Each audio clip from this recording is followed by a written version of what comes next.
Buenas tardes a todos, a todas. Bueno, bienvenidos de nuevo en este espacio, este curso sobre discapacidad, género e interseccionalidades, que arrancamos ya hace un par de semanas.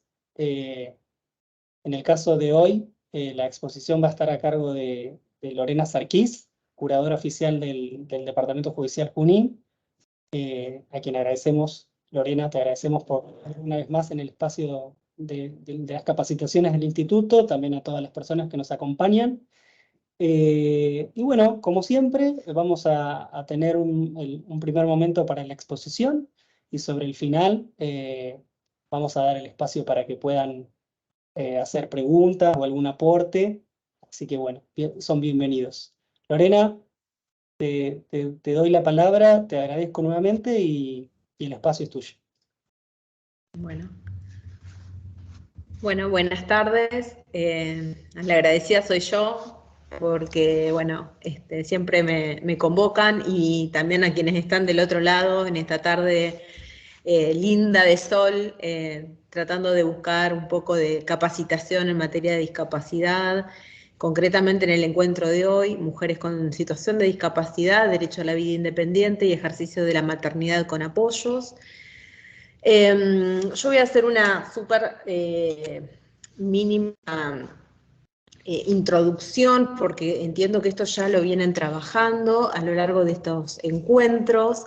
El cambio de paradigma, yo lo simplifico en estos tres, digamos, tándem, ¿no? Transición del modelo médico al modelo social, basado en derechos humanos, ¿no? Fuertemente la impronta de la Convención, pero bueno, un modelo social que claramente excede el cuerpo normativo que nos ofrece la Convención. La transición de un modelo de igualdad formal a un modelo de igualdad sustantiva. Acá el comité de expertos, de expertas de la Convención, ustedes saben que ha entregado la Observación General 6, donde desarrolla, digamos, justamente el cambio en este sentido, y algo que va claramente en línea con el 75, inciso 23 de nuestra Constitución, donde establece, ¿no?, las medidas de acción positiva en relación a determinados grupos en situación de vulnerabilidad, como son en el caso las mujeres, las infancias, las personas adultas y las personas en situación de discapacidad. Y el tercer gran cambio, ¿no?, es desde el modelo de sustitución en la toma de decisiones a un modelo de apoyos, en la toma de decisiones por parte de las personas en situación de discapacidad.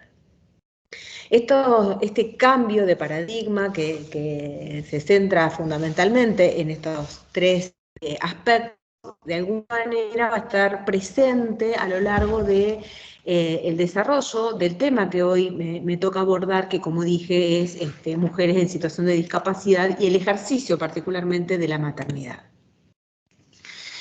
El preámbulo, esta convención con la que, digamos, sobre su texto ya han trabajado, ¿no?, que tiene, digamos, notables avances, esta primera convención del siglo XXI, incorpora la perspectiva de género ya en su preámbulo, cuando subraya la necesidad de incorporar esta perspectiva en todas las actividades destinadas a promover el pleno goce de los derechos humanos y las libertades fundamentales de las personas en situación de discapacidad. Y justamente este curso que organiza el Instituto y estos temas que se han elegido abordar, básicamente tienen, digamos, como eje incorporar la perspectiva de género en relación al ejercicio de derechos de las personas en situación de discapacidad. Sobre la interseccionalidad ya han hablado, ¿no es cierto?, un concepto que viene digamos, de la academia feminista, básicamente de las mujeres negras, que nos convoca a mirar, ¿no es cierto?, a la persona atravesada muchas veces por múltiples factores de discriminación que la ubican en un lugar tal vez más alejado, ¿no?, del mapa social. Mientras más categorías atraviesan esa persona, muchas veces su ubicación en el mapa social también, digamos, es cada vez más distante. Entonces,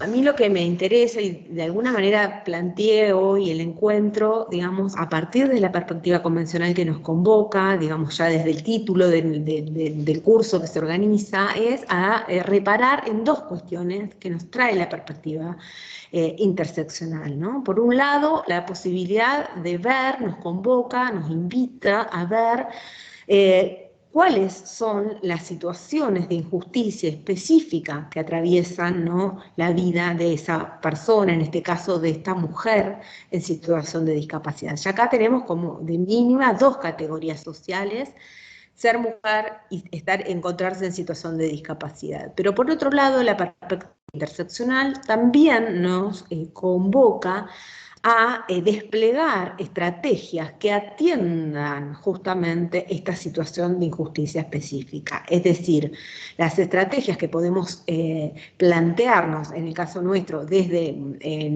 por ejemplo, en mi caso como curadora oficial, ¿no?, que trabajo con mujeres en situación de discapacidad, y en el marco del servicio de justicia, es bueno pensar esas estrategias que atiendan a cada uno de estos factores que confluyen, como dijimos, que, digamos, se interceptan y que lo ubican en una posición de mayor desventaja.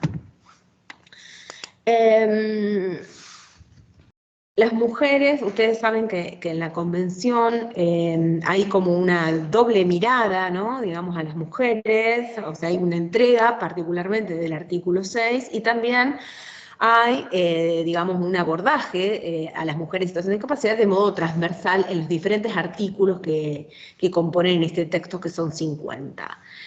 Y de alguna manera el artículo 6 enuncia, mejor dicho, algo de lo que acabo de decir, porque fíjense que en la primera parte dice que los estados reconocen que las mujeres en situación de discapacidad están sujetas a múltiples formas de discriminación.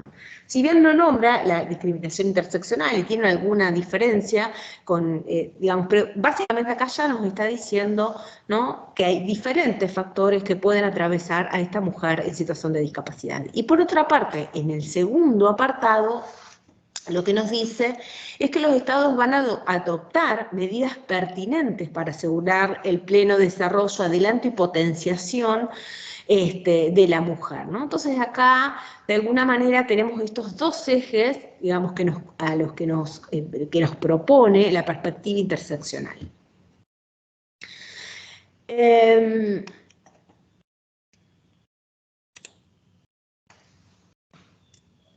Al momento de organizar el curso, digamos, lo que se planteó es trabajar concretamente en relación al ejercicio de la maternidad en dos ejes. Yo voy a abordar justamente, como dije, a las mujeres en situación de discapacidad, pero que, digamos, en el marco de la vida independiente, y la doctora Graciela Iglesias va a trabajar más bien la maternidad de estas mujeres en situación de institucionalización y también su vinculación con el instituto adoptivo.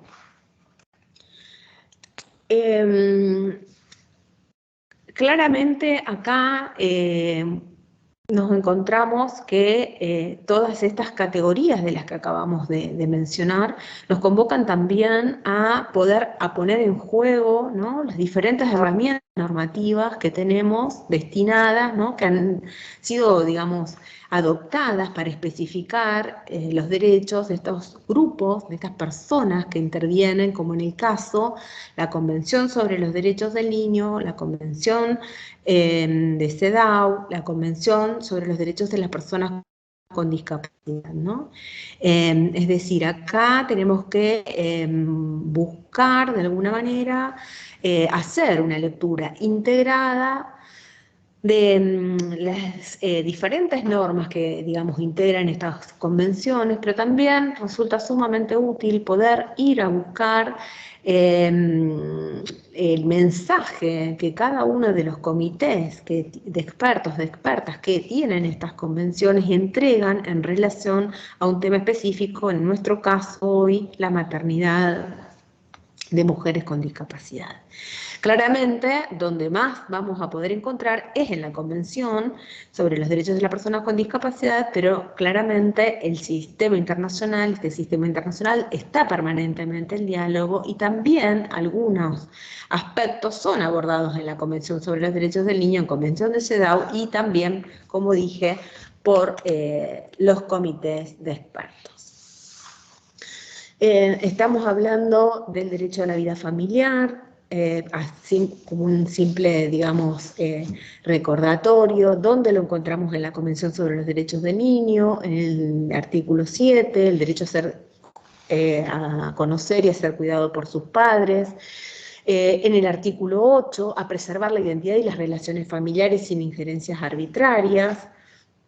En el artículo 9, en el derecho a no ser separado de sus progenitores, salvo a revisión, digamos, judicial, y siempre que nos encontremos frente a situaciones de maltrato o descuido. También en el artículo 18, el deber del Estado de prestar asistencia apropiada a los progenitores, y en el artículo 27, cuando establece el deber de implementar medidas de ayuda a los progenitores, incluso, ¿no?, la incorporación en programas de asistencia material y en programas de apoyo, tal cual lo dice el artículo 27, ¿no?, donde establece la responsabilidad subsidiaria del Estado, primaria por parte de los progenitores, pero subsidiaria por parte del Estado, como dijimos, adoptar medidas concretas para ayudar a estos padres, a estas madres, en el ejercicio de la responsabilidad parental. En la Convención sobre los Derechos de las Personas con Discapacidad nos vamos a encontrar puntualmente con el artículo 23, que aborda el derecho a la vida familiar de las personas en situación de discapacidad, un derecho que, como tantos otros, ha sido sistemáticamente vulnerado, ha sido, e incluso hoy sigue siendo, pese al claro mensaje de la Convención, muchas veces vulnerado. Y en el artículo 23, como decía, dice que el Estado va a tomar medidas efectivas y pertinentes para poner fin a la discriminación contra las personas que sufren, las personas en situación de discapacidad, en cuestiones vinculadas con el matrimonio, con el ejercicio, ahí habla de la patria potestad y sería responsabilidad parental para nosotros, que el Estado le va a prestar asistencia, ¿no? Y acá lo establece como un deber del Estado de prestar la asistencia apropiada para el desempeño de estas funciones de cuidado y de crianza. Un punto que muchas veces, después lo vamos a desarrollar un poco más en profundidad, es soslayado, ¿no? Muchas veces lo que nos encontramos es que como si se quiere, todos los reclamos, ¿no?, para poder ejercer la función de crianza están dirigidos a las madres o incluso a los padres en situación de discapacidad, omitiendo, ¿no?, el deber estatal, la obligación estatal de brindarle apoyo y asistencia para que puedan ejercer esta función. Y en el apartado 4 del mismo artículo dice: en ningún caso se va a separar a los niños o niñas en razón de su propia discapacidad o de la discapacidad de ambos padres o incluso de uno de ellos.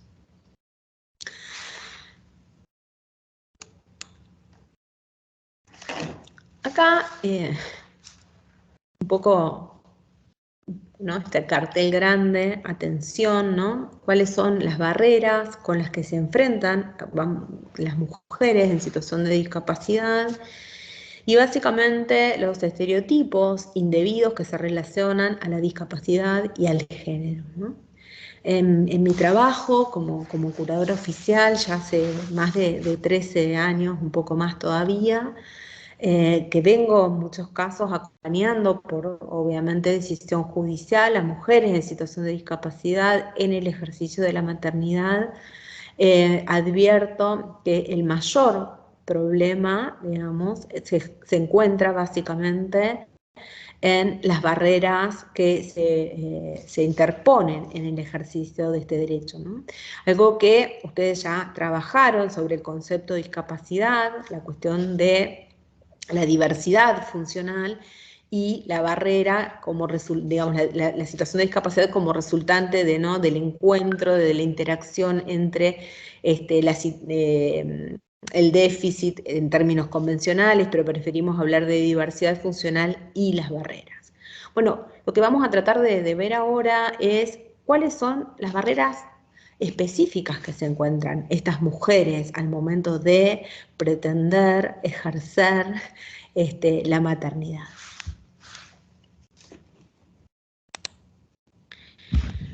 Acá traigo solamente uno de los pronunciamientos de la Corte Interamericana en relación a los estereotipos. Hay muchísimos. Ustedes saben que la Corte viene desarrollando una línea jurisprudencial sumamente, digamos, importante, así como lo hizo en algún momento con el control de convencionalidad, ¿no?, que le fue dando cada vez más alcance y especificando, digamos, cuáles eran los parámetros, el control de convencionalidad, etcétera. Bueno, ahora en el último tiempo lo que podemos observar es que la jurisprudencia de la Corte Interamericana viene profundizando el mensaje en relación a qué son los estereotipos, qué alcance tienen, cómo impactan en el sistema judicial y concretamente cómo impactan en el ejercicio de derechos por parte de las personas en situación de discapacidad. Entonces, acá traigo el caso Manuela, el caso donde la Corte se expide digamos, en la interrupción voluntaria del embarazo, en el caso de El Salvador del 2021, y dice que los estereotipos, ¿no?, la creación y el uso es una de las causas y la consecuencia de la violencia de género, ¿no? Es decir, estos estereotipos, estas imágenes preconcebidas que uno tiene acerca de lo que el otro puede o no puede, debe o no debe, ¿no? Esto, como habla Cusack, el poder, el estereotipo en realidad dice, nos habla del mundo antes de que lo podamos ver. Son una de las causas y de las consecuencias de la violencia, ¿no? Violencia que en su amplia definición también alcanza la violencia institucional. Y dice, las condiciones se agravan cuando se reflejan implícita o explícitamente en políticas o prácticas, y prácticas particularmente, fíjense, en el razonamiento y en el lenguaje de las autoridades estatales.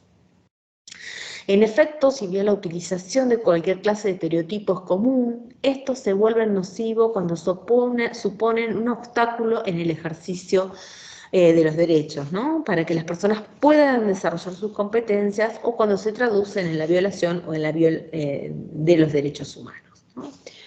La utilización, dice la Corte, de los estereotipos por parte de las autoridades judiciales en sus providencias puede constituir un elemento indicativo de la falta de imparcialidad, y vuelve a reiterar el mensaje que ya viene entregando desde Campo Algodonero, que los estereotipos de género son incompatibles con el sistema internacional de los derechos humanos, ¿no?, y que se deben adoptar todas las medidas necesarias. Dice, bueno, es alarmante la existencia de estereotipos en el ámbito judicial y se deben adoptar medidas inmediatas para poder erradicarlos, ¿no?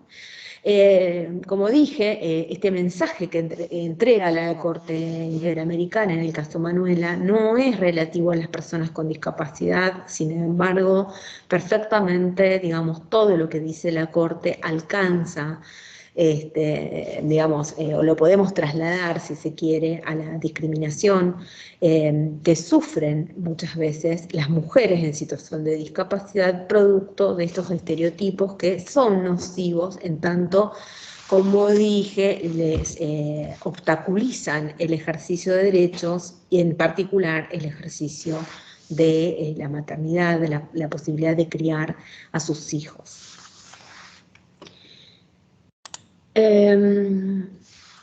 Acá como una gran síntesis, ¿no? Es decir, bueno, a ver, ¿cuáles son los estereotipos que nos encontramos? Y acá tenemos, por un lado, los estereotipos relacionados con la maternidad, ¿no? Es decir, esto que habla Palomar Berea, ¿no?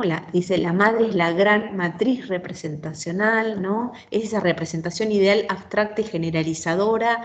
Madre, hay solo una, ¿no? La madre es quien cuida amorosamente, ¿no?, quien tiene el instinto materno, y a partir de ahí esta división entre la buena y la mala madre, ¿no? Algo que el feminismo ha venido ya, digamos, poniendo, ¿no?, sobre la mesa de debate los estereotipos relacionados con la maternidad, y que Corte Interamericana los ha referido en mucha de su jurisprudencia. Me viene, por ejemplo, el caso Atala Rifo, pero no es el único, hay muchos otros, donde justamente se hablan de estos estereotipos de la maternidad. ¿Qué mujer alcanza a cumplir con ese estereotipo de la buena madre, ¿no? ¿Qué mujer no puede ser calificada como mala madre por no cumplir justamente ese mandato casi inalcanzable? Entonces, ese mandato de buena madre, ¿no? Si bien para todas nosotras las mujeres es difícil de alcanzar, mucho más difícil aún es cuando estas mujeres son mujeres en situación de discapacidad. Por otro lado, también tenemos los estereotipos relacionados con la discapacidad, ¿no?, que han sido históricamente construidos. Ustedes la escucharon a la doctora Agustina Palacios hablar de los diferentes modelos, ¿no?, toda una historia de avallazamiento de derechos. Entonces, bueno, acá precisamente todos los estereotipos construidos históricamente en relación a las personas con discapacidad, que se vinculan con el capacitismo, ¿no?, esta creencia de que hay vidas que merecen ser vividas y otras no, y que para que para que esa vida merezca ser vivida se debe cumplir con determinados estándares físicos y mentales, que claramente, digamos, desde esa concepción las personas en situación de discapacidad no alcanzan a cumplir. Y por otro lado, lo que señala el Comité de Expertos, de Expertas en la Observación General 3, específicamente refiriéndose a los estereotipos que alcanzan a las mujeres en situación de discapacidad, dicen que se las consideran que son una carga, que deben ser atendidas, que causan dificultades, que son un infortunio y una responsabilidad, que requieren protección.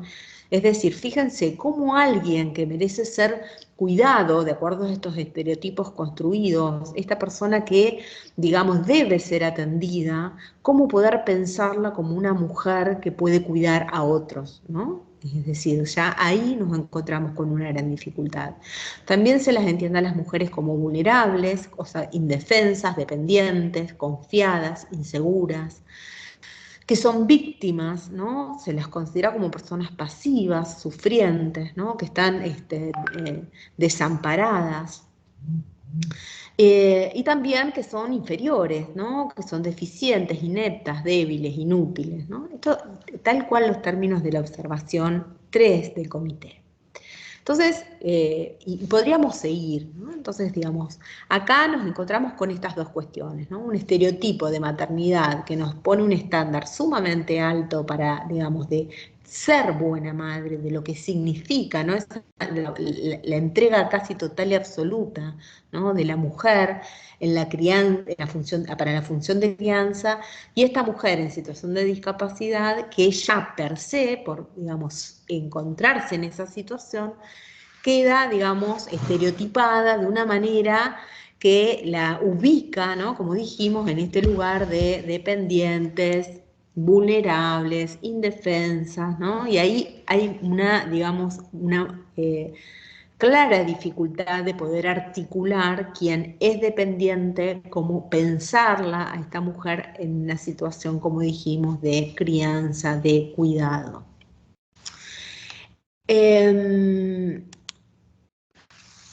Acá, en las barreras en el ejercicio de la maternidad, yo traigo algunas voces, algunas del Sistema Universal de Derechos Humanos. Acá concretamente me estoy refiriendo, traigo tres, la voz de la Relatoría de las causas y las consecuencias de la violencia que sufren las mujeres, la Relatoría sobre los derechos de las personas en situación de discapacidad, y también claramente traigo la voz del Comité de Expertos de Expertas de la Convención de Discapacidad. Es decir, estos tres órganos convencionales y no convencionales, en el caso de las relatorías no convencionales, han brindado mensajes para, digamos, han sumado sus voces para denunciar esta situación de vulneración de derechos. ¿Qué tiene dicho la relatoría A ver si puedo bajar un poquito esto. No. Dice, las mujeres con discapacidad que eligen tener un hijo suelen ser criticadas por su decisión. El temor de la sociedad de que las mujeres con discapacidad produzcan niños supuestamente defectuosos ha llevado a discriminar a las mujeres con discapacidad que tienen hijos. También dice que hay una dicotomía entre, por un lado, la idea de que todas las mujeres son madres y por el otro, el hecho que se suele desalentar, ¿no?, a las mujeres en situación de discapacidad a asumir el rol de madre e incluso se las fuerza a rechazarlo independientemente de sus deseos personales, ¿no? Acá también lo que vemos es las diferentes roles y funciones que se asignan a las mujeres eh, en base, ¿no?, a aquellas mujeres que se encuentran en situación de discapacidad y aquellas que no. Es decir, la mujer per se, de acuerdo a los mandatos patriarcales, está llamada a ser, digamos, esposa y madre, ¿no? Y como dijimos, una buena madre.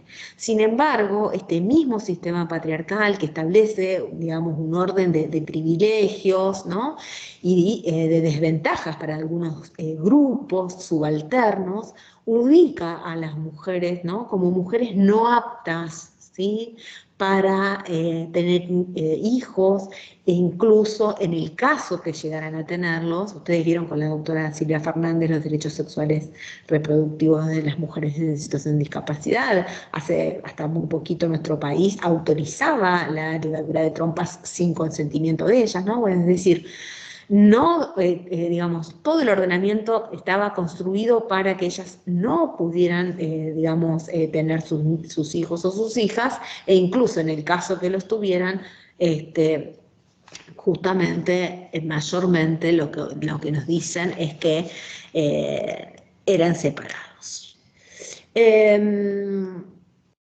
La relatora de los derechos de las personas con discapacidad, fíjense, en una resolución que es, digamos, del año 2018, dice que los datos muestran que la esterilización de mujeres y niñas con discapacidad intelectual y psicosocial sigue siendo frecuente y que las que dan a luz corren riesgo de que el Estado o su familia les arrebaten sus hijos.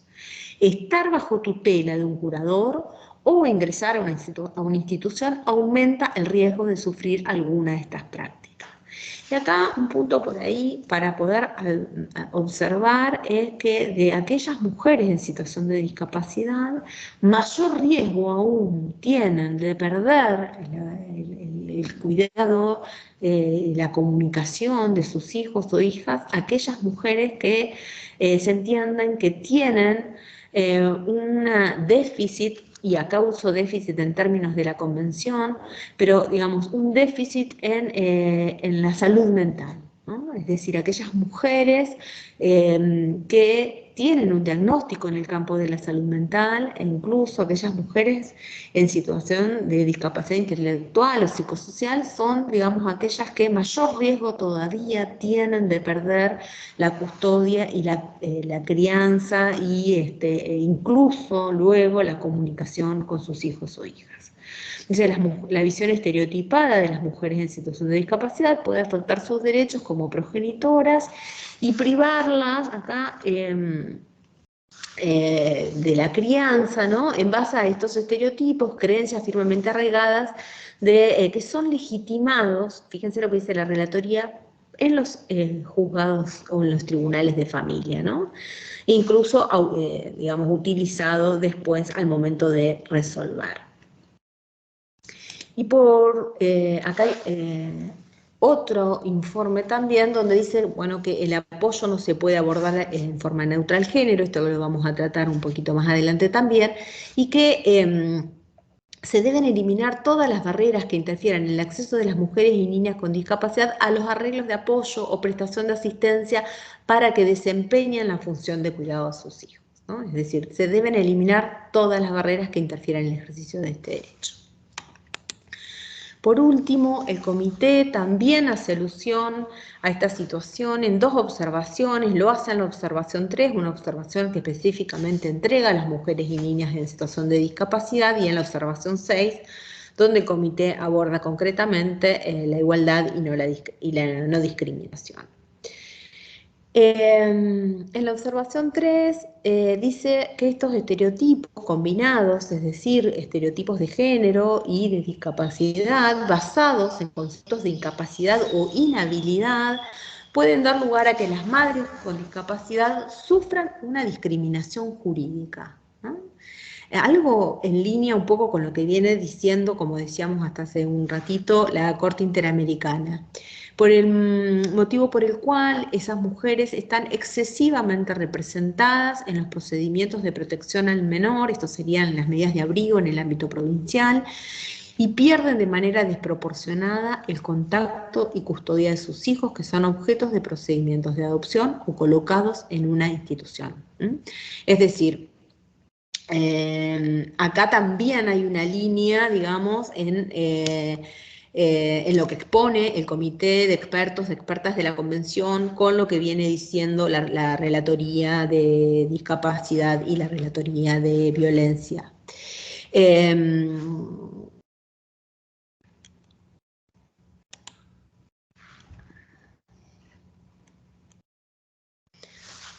También el comité, en las observaciones finales que le hiciera Argentina, hay dos observaciones, la del 2002 y la del 2023, que todavía están digamos, en un formato de borrador.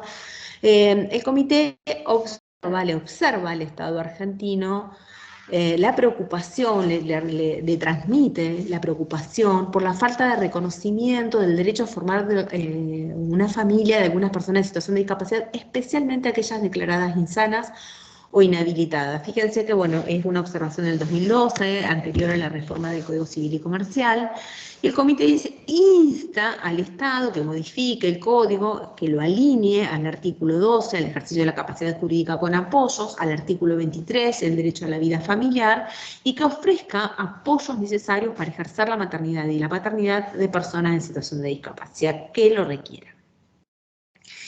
En esta última observación final, que como les dije todavía no está en su versión oficial, también le recomienda al Estado que en particular se brinde a las madres, a padres en situación de discapacidad que puedan ejercer la responsabilidad parental, ¿no?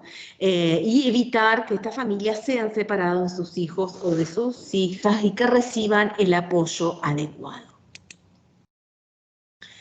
Hasta acá estaríamos, cuando yo hoy hablaba de la interseccionalidad, ¿no? Como primer lugar, como reconocer las injusticias específicas y después de ver las estrategias. Bueno, acá lo que estamos tratando en esta primera parte es de poder reconocer esta situación de injusticia específica que sufren las mujeres en situación de discapacidad al momento de, digamos, ejercer la función de cuidado de sus hijos o de sus hijas, ¿no?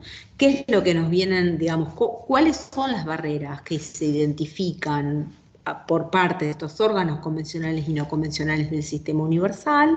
Y también ahora lo que voy a tratar es, de forma más breve, es de, digamos, también citarles algunos trabajos de la doctrina nacional mayormente, pero incluso hay alguna autora que no lo es, digamos que es de España, donde también, digamos, suman sus voces para denunciar la existencia de estas barreras, que son barreras actitudinales, que son barreras debidas justamente a estos estereotipos nocivos que de alguna manera obstruyen, ¿no? La primera causa por la cual estas mujeres se ven impedidas del ejercicio de la responsabilidad parental. Acá, por ejemplo, está María Laura Serra, que es de ahí, de Mar del Plata, que es en su tesis doctoral, Mujeres en situación de discapacidad y situaciones de opresión, también refiere, digamos, hace este señalamiento. Luna y Tamaíno, la forclusión de la maternidad en la locura, el estigma de ser madre y loca. Sofía Cecil Letieri, que sé que va a estar también participando de estos encuentros, creo que el último encuentro está a cargo de ella. Sofía también escribe sobre madres anónimas, ejercicio de la maternidad de mujeres en manicomio. Acá ya ella aborda puntualmente el tema que va también a desarrollar Graciela Iglesias, ¿no? Mujeres manicomializadas, saben que ha sido una práctica, digamos, que ha permanecido por muchísimos años y contra la cual todavía se está trabajando para, digamos, erradicar, ¿no? Custet Zambí, cuando habla de discapacidad, capacidad jurídica y maternidad, Luz Pagano, Juan Seda, Silvia Bersanelli, y les podría seguir enunciando muchísimos otros autores y autoras que han sumado sus voces para manifestar, como dije, esta situación de discriminación específica. Ahora voy a plantear en lo que sigue el derecho a la maternidad en la jurisprudencia, ¿no? No nos da mucho el espacio para analizar mucha jurisprudencia. Lo que voy a hacer concretamente es comentarles que en un trabajo que hice de investigación, lo que me propuse fue, digamos, hacer un recorte temporal, es decir, cuáles son las sentencias que fueron dictadas después de la vigencia del Código Civil y Comercial, el 1 de agosto del año 2015, y el corte lo hice, creo que fue a diciembre del año 2022. Ahí me encuentro con estas 10 sentencias que acá les describo. Seguramente hay muchas otras. Acá también planteo como interrogante, digamos, estas muchas otras que seguramente, digamos, no han llegado a la publicación. ¿Cuáles son las razones por las cuales no se publican? Porque evidentemente si nosotros miramos los datos estadísticos de mujeres en situación de discapacidad en nuestro país, es, digamos, difícil de pensar que solo 10 sentencias que fueron seleccionadas de los buscadores más importantes de jurisprudencia, ese sea solamente el resultado, ¿no? Pero bueno, en definitiva, de estas 10 sentencias, que después más, digamos, adelante voy a hacer como otro tipo de explicación, yo me voy a detener en una sentencia que probablemente ustedes ya conozcan, pero que no puedo no compartir, ¿no? Porque la verdad es que en esta oportunidad la Corte de la Nación, en el caso de IJM, que es del año de 2006, deja un mensaje sumamente trascendente, deja 3 estándares fundamentales para poder trabajar, digamos, y acompañar a las mujeres en situación de discapacidad mediante un sistema, una red de apoyo, ¿sí? Entonces, acá la plataforma fáctica está sumamente reducida. Se trata de una mujer en situación de discapacidad que, digamos, tiene su niño, digamos, y a los pocos meses, a los 3 meses de vida, es institucionalizado y transcurre institucionalizado hasta los 4 años, que es cuando la Corte revoca, ¿sí?, el fallo de la Cámara que había confirmado la declaración de situación de adoptabilidad que había sido dictada en primera instancia. En el transcurso de este proceso, ella tiene su segundo hijo, del cual, digamos, asume la crianza y respecto de quien no se adopta ninguna medida de protección excepcional, es decir, de separación del grupo familiar de origen, que como su hermano, digamos, a diferencia de su hermano, respecto de quien sí se la había adoptado, y se la había adoptado en el marco institucional, es decir, acá esta mujer en situación de discapacidad mental es madre de 2 niños, uno que es institucionalizado, pocos meses de vida, y el otro de los hijos queda a cargo de, digamos, de ella, de quien asume la crianza, con cierta asistencia y apoyo del grupo familiar e incluso de otros dispositivos institucionales, ¿no? La sala B de la Cámara Nacional Civil tuvo por verificado el estado de desamparo, habilitó la guarda preadoptiva. Este proceso, digamos, tenemos que decir que la sentencia de Corte es del 2016, pero tramita, digamos, con la normativa derogada, ¿no?, del Código Civil anterior. Y, bueno, la progenitora interpone recurso extraordinario de queja y, como dije recién, la Corte hace lugar Y básicamente, digamos, va haciendo suyos, ¿no?, los argumentos de la Procuración General, un dictamen sumamente meduloso, interesante, bien alineado a los estándares del sistema internacional de los derechos humanos, donde podemos hacer como una, digamos, dividir los argumentos, ¿no? Hay argumentos básicamente relativos al niño y otros argumentos relativos a esta mujer en situación de discapacidad, ¿no? Entonces, la invocación del interés superior para ser colocada en situación de adoptabilidad ante la discapacidad mental de la progenitora, sin la correspondiente evaluación del perjuicio que va a ocasionarle, ¿no? Ser separado de ella, ser separado de su familia, de su hermano, de su tía, ¿no? Carece de fundamentación, dice, pues plantea la imposibilidad parental para garantizar y promover el bienestar y el desarrollo, olvidando, ¿no?, que la atribución de consecuencias de esa magnitud claramente vulnera, ¿no?, sus derechos. Es decir, y esto también vamos a volver, ¿no?, esta invocación que todos nosotros y todas nosotras estamos habituados, ¿no?, a la invocación del interés superior como, digamos, la cláusula que habilita muchas veces, ¿no?, justamente la medida más extrema, que es la declaración de situación de adoptabilidad, y, digamos, esta cláusula muchas veces sin, digamos, la debida fundamentación, ¿no? Acá es un poco lo que viene diciendo la Corte. En los argumentos atinentes a la situación de la progenitora, acá la Corte marca, ¿no?, que la noción de ajustes razonables, ¿sí?, no solo apunta a la accesibilidad, o sea, en el artículo 9 de la Convención, ¿no?, es decir, la accesibilidad del entorno físico, al transporte, ¿no?, sino que también es la accesibilidad en el ejercicio de los derechos humanos. Entonces, acá hay un mensaje sumamente trascendente de la Corte en relación a los ajustes razonables. También dice que, si bien cuando el niño nació la madre no contaba con apoyos suficientes, estos apoyos luego se van adicionando, ¿sí?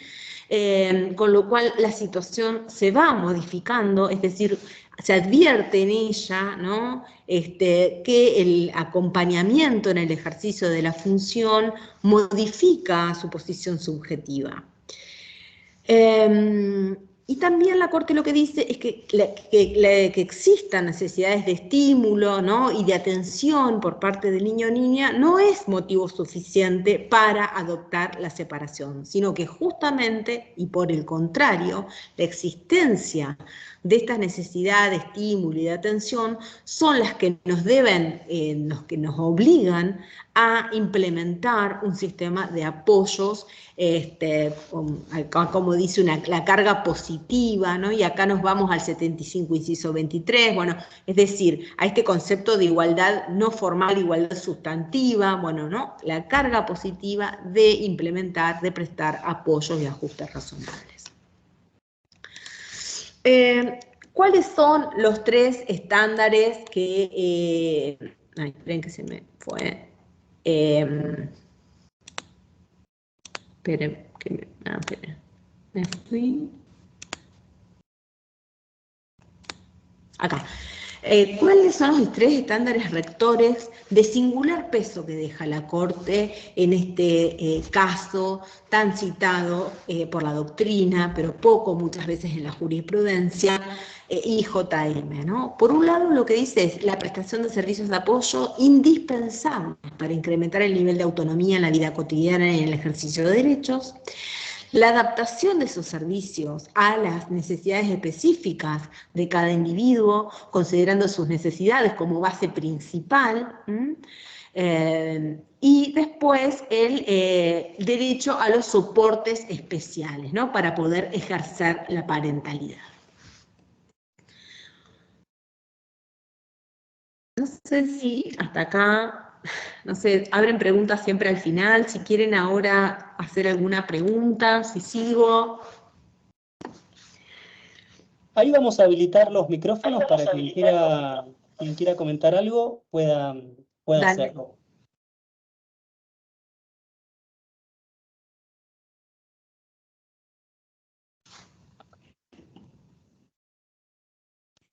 Bien, ahí ya tenemos los micrófonos habilitados, así que si alguien quiere comentar algo, tiene la opción. Y si no, bueno, Lorena, seguimos. Bueno, como quieran. Si no hay preguntas, seguimos. Si quieren. Bueno, seguimos. Acá este fallo, como les dije, es sumamente, digamos, trascendente, ¿no? Digamos, la voz nada más ni nada menos que de la máxima instancia nacional, digamos, fijando estos estándares, ¿no? En materia de ejercicio de la maternidad de mujeres en situación de discapacidad, trae algunas cuestiones, yo traigo solo 3 para poder pensar y también de alguna manera, digamos, son aspectos que he analizado en las otras sentencias, ¿no? La importancia del sistema de defensa.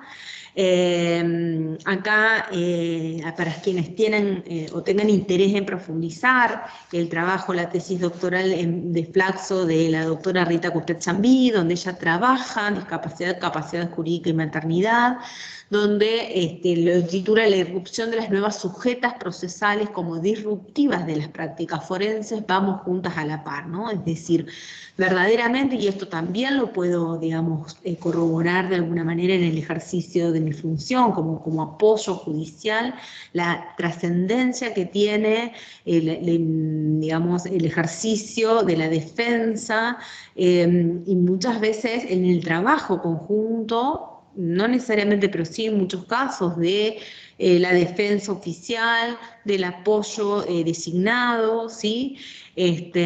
Para poder presentar en estos procesos la voz de las mujeres que, como dice el mismo comité en alguna observación, han sido históricamente vulneradas o silenciadas, ¿no?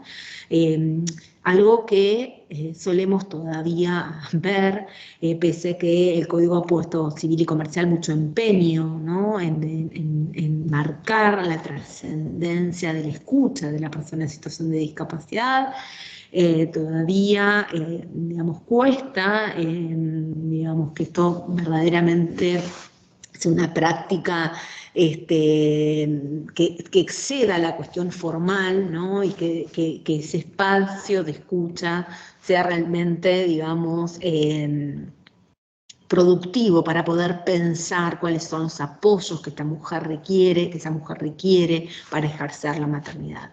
Entonces, acá sí también destaco un trabajo que viene haciendo la defensa, muchas veces la defensa oficial, de acompañar, ¿no? El ejercicio de, digamos, acompañar a estas mujeres en situación de discapacidad que quieren, que desean ejercer la función de cuidado de sus hijos o de sus hijas.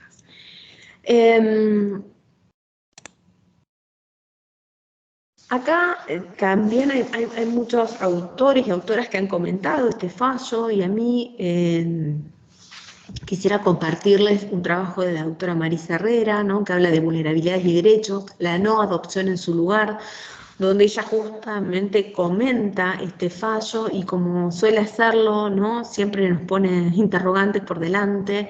Y ella, en el caso IJM, un dato que por ahí me olvidé de comentarles cuando desarrollaba la plataforma fáctica, es que cuando separan a este niño de 3 meses de su progenitora, el lugar, digamos, el dispositivo institucional, un hospital donde el niño queda alojado, queda absolutamente distante de la vida, de la vivienda familiar, ¿no? Y esto, digamos, también es algo que suelo ver en mi práctica judicial, donde las lecturas que hacemos a partir de ahí, ¿no? Es decir, en este caso, por ejemplo, yo estoy trabajando un caso de una mujer en situación de discapacidad que la separan también de su niño de 2 meses y lo alojan en una institución que queda a 100 kilómetros de distancia, ¿no? Una mujer en situación de discapacidad, que además se encuentra en una situación de pobreza, de absoluta precariedad económica, ¿no? Entonces acá la doctora Herrera, como dije, ¿no? Siempre invitándonos a reflexionar cómo es posible, ¿no? Fortalecer lazos de afectos mediante herramientas institucionales que logran el efecto contrario. ¿no? Impedir, dificultar y por ende repensar cualquier acercamiento entre la madre, el niño, su hermano y demás referentes familiares, ¿no? Es decir,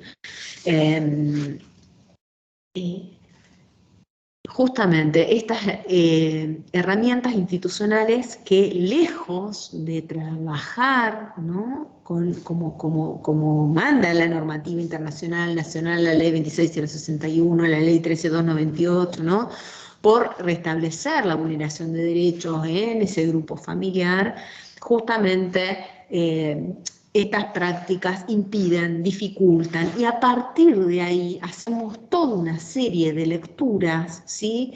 Que básicamente están relacionadas con estos estereotipos que estábamos refiriendo, ¿no? Una madre que no tiene interés, que no concurre asiduamente, ¿no? Que cuando va poco tiempo. Bueno, voy leyendo esto y también me voy acordando de los casos que me toca trabajar, donde esta situación no es en absoluto excepcional, ¿no? En absoluto excepcional. Después también pregunta Marisa, ¿quién descuida primero? ¿No? ¿Quién descuida primero? ¿Descuida la madre a su hijo o el Estado descuidó a la madre para que verdaderamente se haga cargo de ese niño?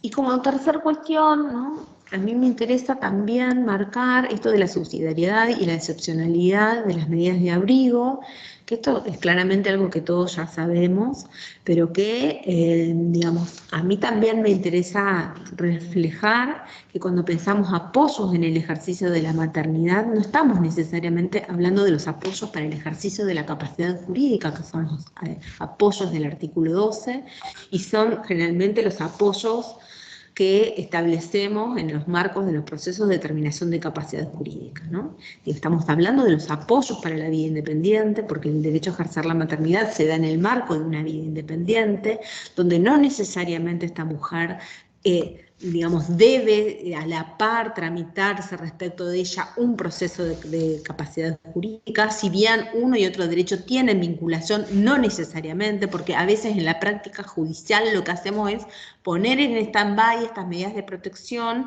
digamos, es decir, marcamos la situación de separación, pero mientras tanto damos inicio a un proceso de capacidad jurídica, ¿sí? A ver, para trabajar apoyos en la maternidad no necesitamos el proceso de capacidad jurídica, siempre y en todos los casos, habrá en algunos que sí y en algunos que no necesariamente es así. Digamos, puedo trabajar en el marco de esa medida de protección excepcional con las herramientas legales que me da el sistema de las infancias, como dijimos, el artículo 35 de la ley 13.298, cuando me habla de las medidas de protección integral, porque fíjense que habla de apoyos para que permanezcan viviendo en su grupo familiar, apoyo a los padres, orientación a los padres irresponsables, orientación y apoyo y seguimiento temporario de los niños y su familia, orientar y apoyar a los padres, es decir, acá es donde justamente debemos articular y poner en juego tanto la normativa convencional de discapacidad, la Convención de Discapacidad del 2006, y toda la normativa relativa, el corpus normativo de las infancias, ¿no?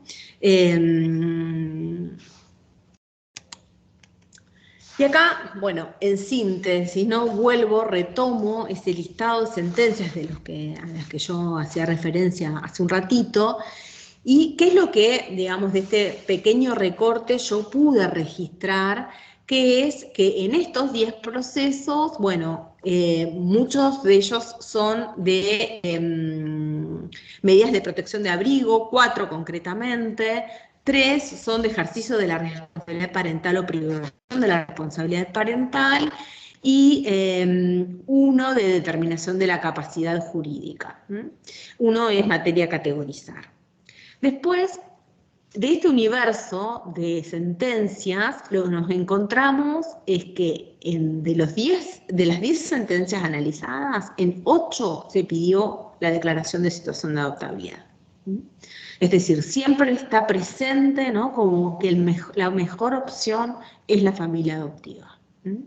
¿Y cuál es el impacto de esta resolución, de ese universo analizado? En 5 sentencias se ordena o se confirma la declaración en situación de adoptabilidad, porque ahí tenemos, o sea, 8 donde se pidieron la declaración de adoptabilidad, tenemos de esas 8, en 5 se ordenó o se confirmó, y en las otras 3 se rechazó o se evitó, digamos, hubo de alguna manera algún mecanismo para eludir, ¿sí?, la declaración de situación de adoptabilidad.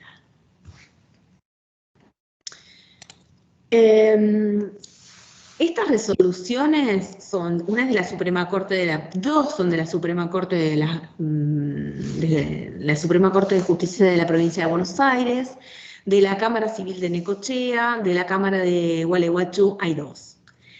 En las sentencias, en 4 de esas sentencias se encomienda a la instancia de origen la evaluación de un régimen de comunicación o de vinculación de la progenitora con sus hijos. Es decir, algo que se advierte en la práctica es que se determina la separación con la declaración en situación de adoptabilidad y se recurre a lo que, digamos, se llamó en algún momento en un voto del doctor Bossart en la Corte de Nación el triángulo adoptivo. Es decir, optamos por la crianza en el marco de una familia adoptiva, pero le damos a la progenitora en situación de discapacidad la posibilidad de mantener un régimen de comunicación. No es parte de esta pequeñísima investigación que hice, pero si nosotros hiciéramos una investigación, lo que vamos a ver, o por lo menos lo que yo puedo advertir de las mujeres con las que trabajo en situación de discapacidad, es que mayormente y finalmente se les termina interrumpiendo, como lo dice la relatoría, el régimen de comunicación, ¿no? Es decir, se va obstaculizando este régimen de comunicación que en primer lugar aparece como una salida medio como, ¿no?, salomónica, en definitiva, mal dicho, pero es lo que por ahí se advierte. Ahora, en todas las sentencias, que esto llama mucho la atención, es que los fundamentos normativos claramente aluden al modelo social, ¿sí? Es decir, no hay ninguna sentencia que prime el modelo médico, aunque siempre aparece, digamos, pero básicamente a nivel argumental está el modelo social. Sin embargo, por el peso del interés superior del niño, se termina resolviendo la separación.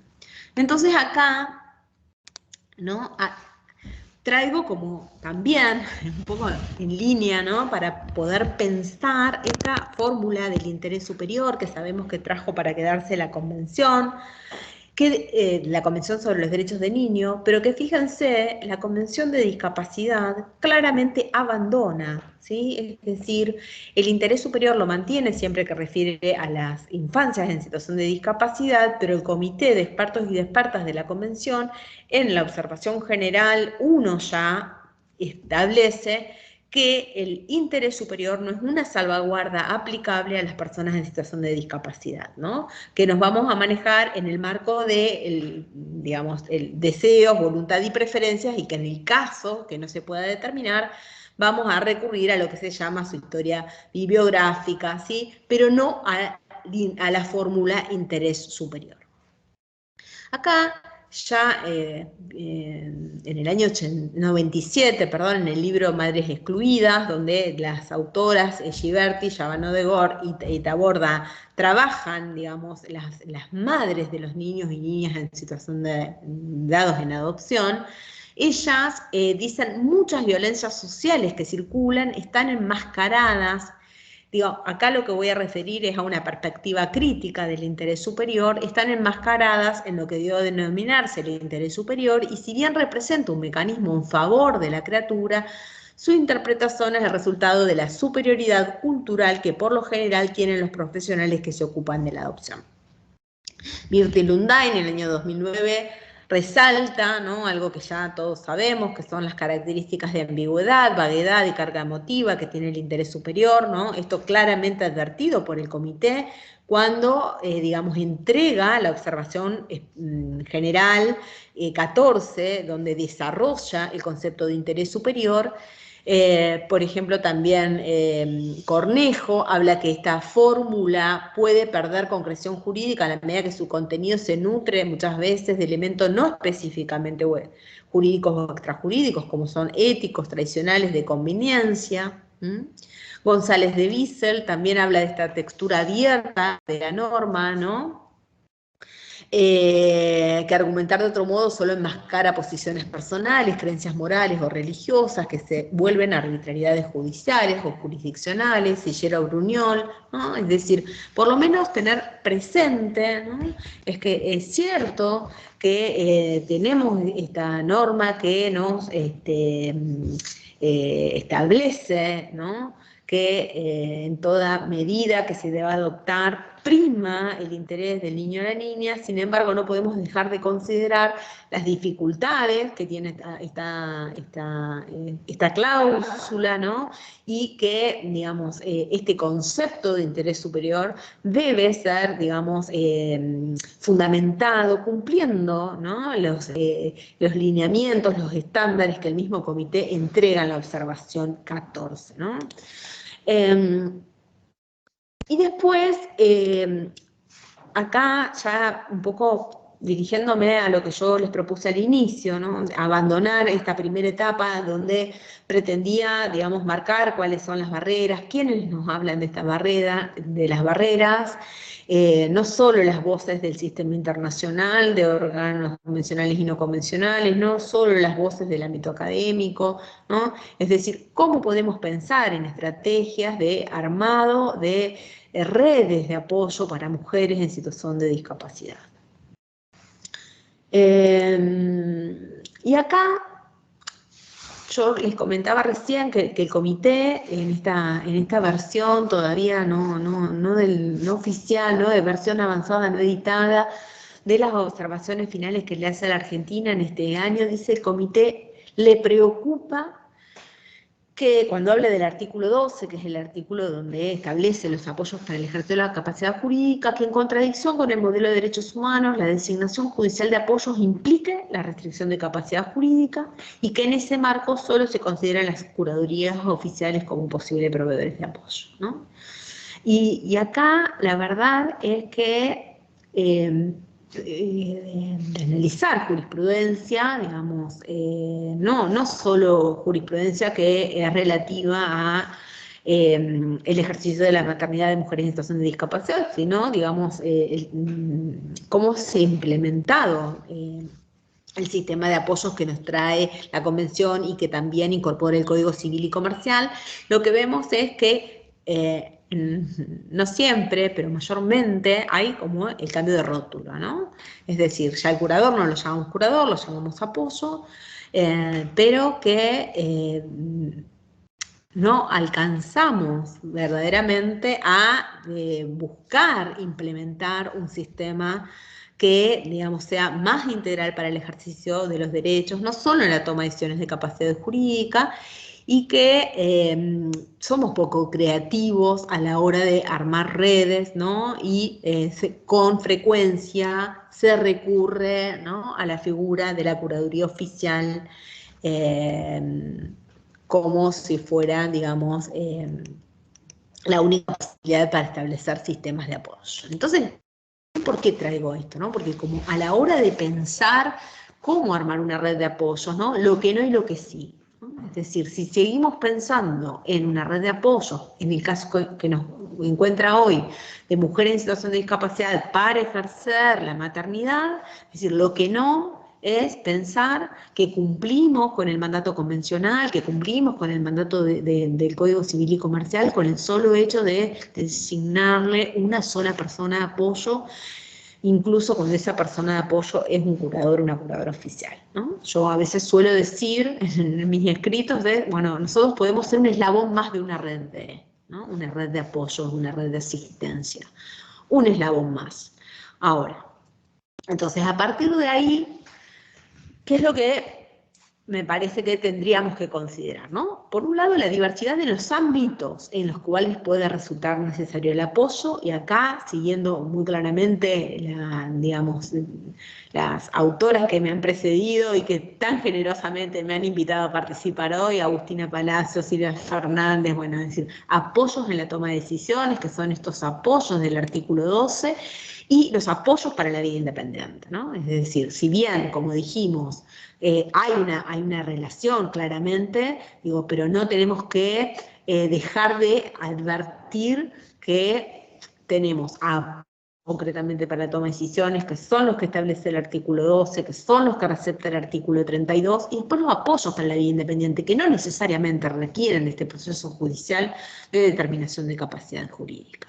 Es decir, cuando la Convención habla de los apoyos, los nombra en múltiples artículos, ¿sí? Y para que las personas en situación de discapacidad puedan, digamos, acceder al ejercicio de sus derechos, no necesariamente tenemos que pensarnos en el marco de un proceso judicial. De hecho, el artículo 43 habla de los apoyos extrajudiciales, o sea, abre de alguna manera el código la misma línea que claramente surge del texto convencional.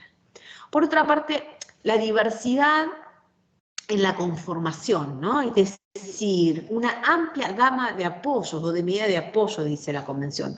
Habla de servicios de apoyo, ¿no? Que pueden ser formales o informales, sí, o formales o formales u oficiales, ¿no? Servicios públicos o servicios privados, servicios, por ejemplo, el artículo 19, que ustedes saben que es el artículo que consagra el derecho a la vida independiente, a ser incluido en la comunidad, que tiene una observación específica, que es la observación 5, por ejemplo, habla de la figura del asistente personal. También tenemos el fallo que seguramente trabajaron con Agustina Palacio, es decir, digo, precisamente, ¿no? Poder empezar a abrir un poquito ahí el panorama, ¿no? Y pensar que está, digamos, la diversidad al momento de conformar los apoyos. Y por otra parte están esos apoyos formales, digamos, informales u oficiosos, que son básicamente esos apoyos que prestan las familias, los referentes afectivos, los vecinos, ¿no? Los apoyos a pares, ¿sí?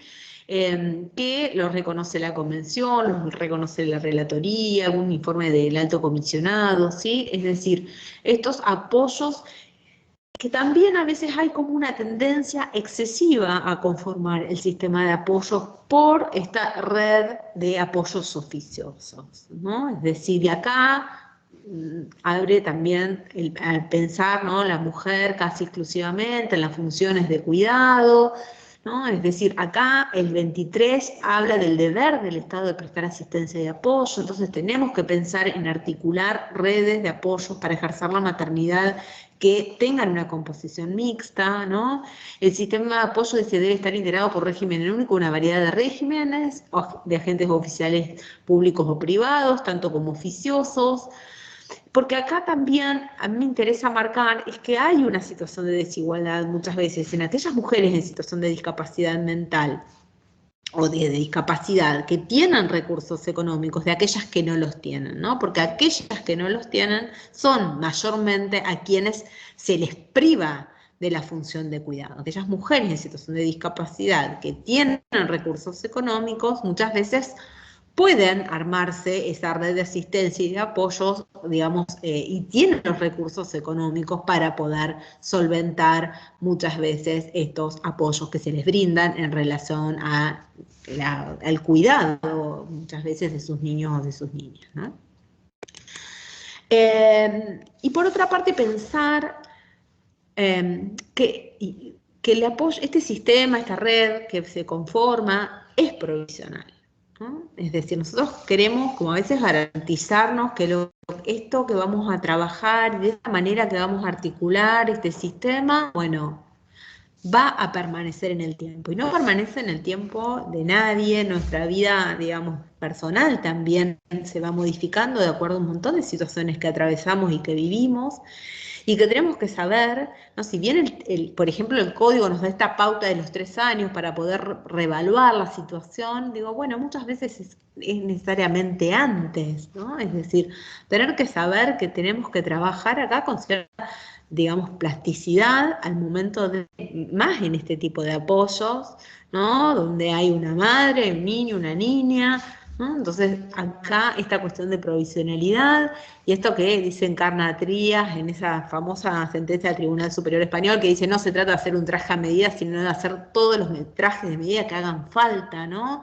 Y también esto nos aleja de esos estándares, ¿no? Es decir, bueno, a ver, en este caso, donde este niño, esta niña tiene tal edad, donde la mamá tiene digamos, tal situación, tal condición, bueno, digo, ahí me parece que hay un punto a seguir trabajando y también la cuestión de la gradualidad, porque para mí está muy ligado a a la provisionalidad, digamos, del sistema. Muchas veces trabajamos, digamos, en modo de apoyo intenso, ¿no? Un apoyo tal vez muy cercano, muy cotidiano, muy presente. Hay épocas en que, digamos, la situación requiere de otra forma de apoyo, de otra modalidad. Entonces también esto de la intensidad no está solo atado a la condición de la persona, ¿sí?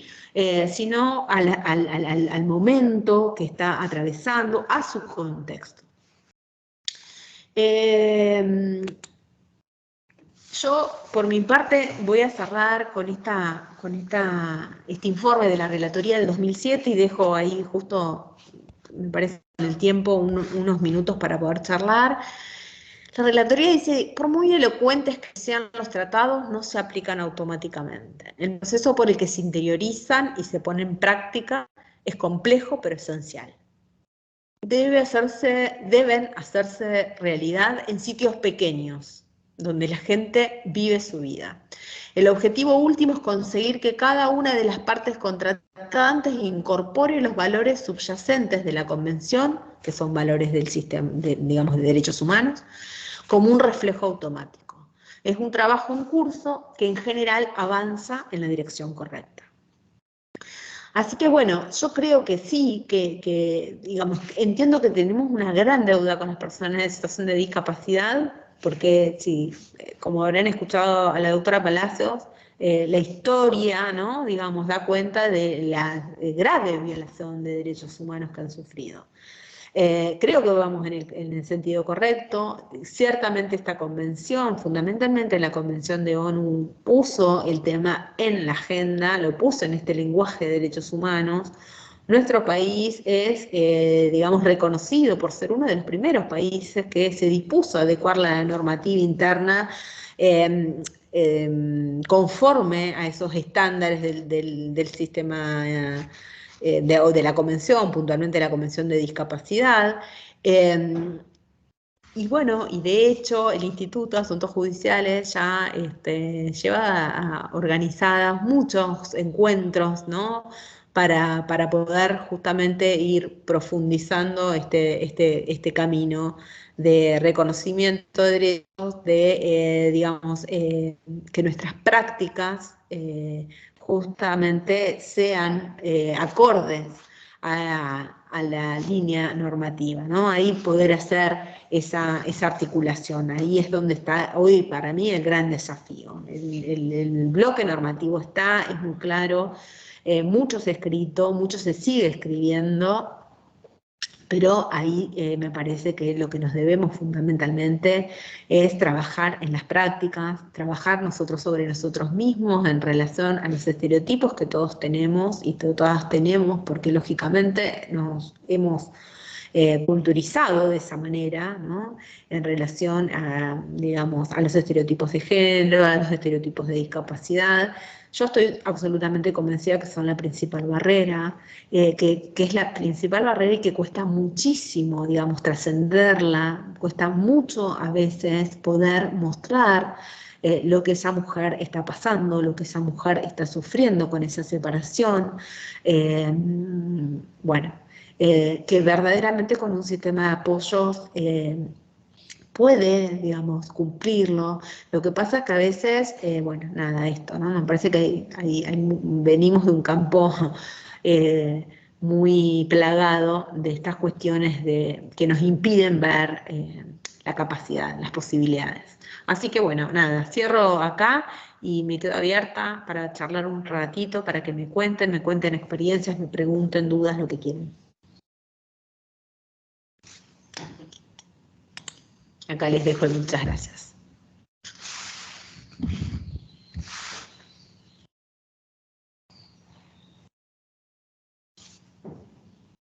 Bueno, Lorena, un gusto, como siempre. No sé si alguien quisiera comentar algo y si no, bueno, por ahí, si alguien quisiera aprovechar este pequeño espacio a Lorena, que está gentilmente con nosotros. La semana próxima vamos a habilitar el aula del campus para que puedan encontrar ahí todo el material, los videos de las clases y demás. Así que bueno, en el encuentro de la semana próxima les vamos a explicar cómo acceder a eso y demás. Lorena, te agradezco nuevamente estar en este espacio. No, ¿Querés agregar algo agradecida yo. para terminar? No, nada. Agradecer, yo soy agradecida de estos lugares, de estos momentos. Y bueno, nada, nos estaremos encontrando en algún otro curso que se organice y cualquier cosa quedo a disposición. Les pasan mis mails, no tengo problema.